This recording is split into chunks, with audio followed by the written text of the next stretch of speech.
changé ces derniers 50 ans. Jouer sur des instruments d'époque a changé la façon de jouer les suites. Ce que j'aime dans les suites de Bach, ce sont les différentes humeurs et tonalités, la façon dont on articule et raconte l'histoire, la façon de distinguer les différentes voix. Bien que la deuxième suite en ré mineur est plutôt sérieuse et triste, je trouve aussi qu'il y a une lueur d'espoir et une belle lumière. J'ai toujours aimé la liberté qu'évoque cette suite. La progression harmonique et le flux rythmique qui suit la ligne de basse permet une liberté personnelle. Pour moi, c'est comme construire une maison sur une base solide et utiliser sa fantaisie pour la décorer.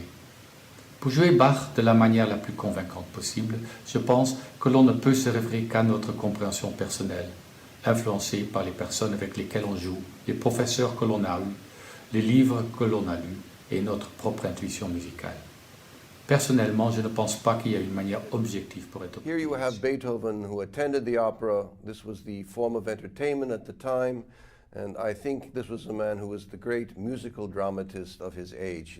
He created on the piano as a soloist the greatest music drama of his time. And this sonata, I think, is really one of the most dramatic moments in music.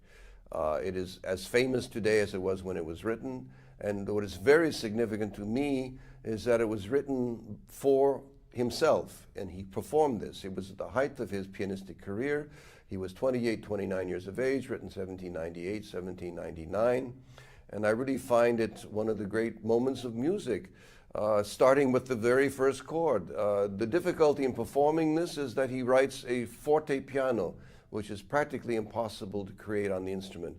But this symbol, forte piano, was more a vocal sigh, which was incorporated both by Mozart, exploited by Beethoven, and certainly you find this all the time in Schubert. You wonder, how could a forte piano, a diminishment of the tone, take place?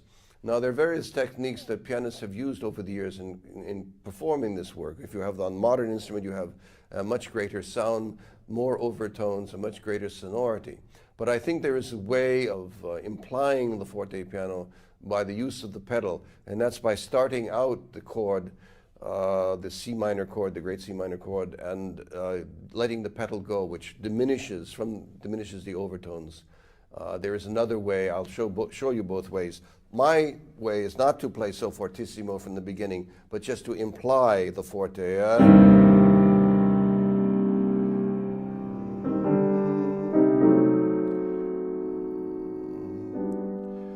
Now, other pianists let go of the keys and dampen from the chord.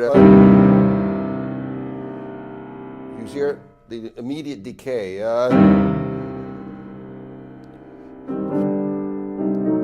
This to me is very unnatural, and unless you have a superb instrument where all the dampers are set perfectly well, it will be a catastrophe.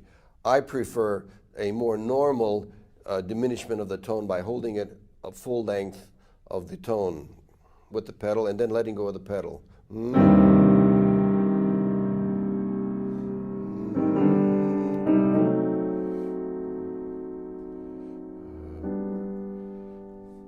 Now, the secret of this to me is really to have absolute perfect rhythm, and counting out the demi-semiquavers, the 30-second notes, is to me vitally important. I myself count while I am performing. I'm doing da da da da da da da da da ba ba ba ba bum da.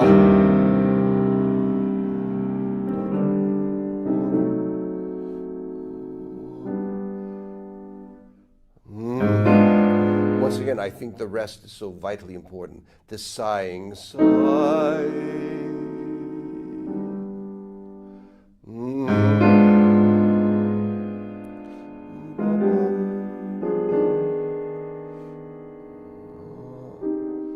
The phenomenal use of the appoggiatura, the famous Italian appoggiatura.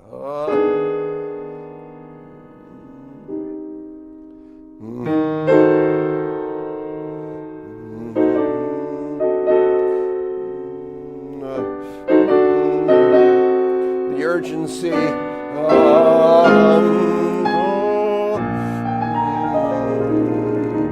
Now I count that the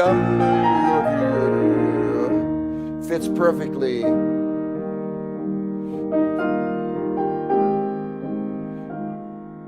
And And I continue with the semiquavers, the 16th notes, the constant pulsation.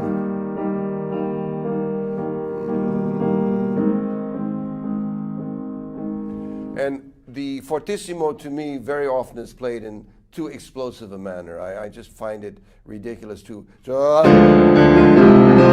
I myself find it more a dramatic presentation, a contrast of characters.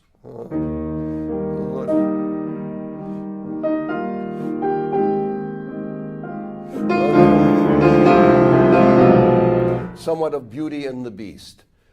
Two particular characters. This is the schizophrenia or the absolute sense of drama that Beethoven is able to create on the one instrument, the characterization of personalities, which I think is so vital to this music.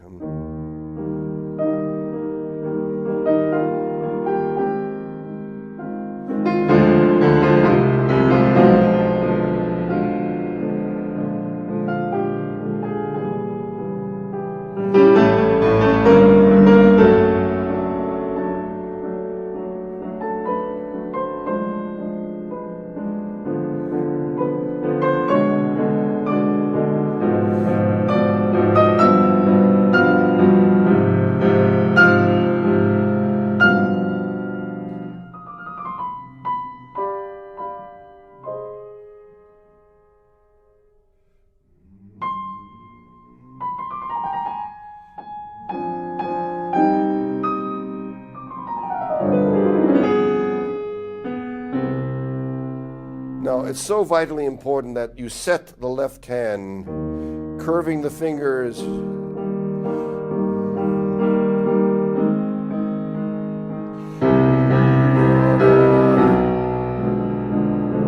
So on. So, once again, the accuracy of the demi-semiquavers, the 32nd notes.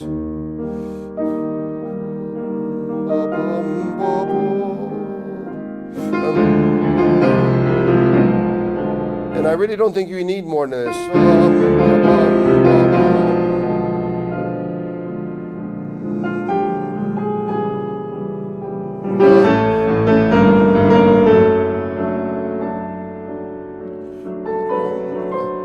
And now this it carries you forward.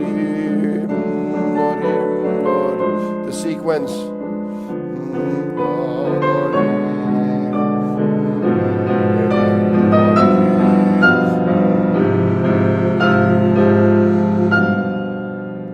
Going to the very, very end of the phrase, which very few people actually do. They always, which I think is breaking the tension is not correct in this case. And he writes sforzando piano, not forte piano, but sforzando piano.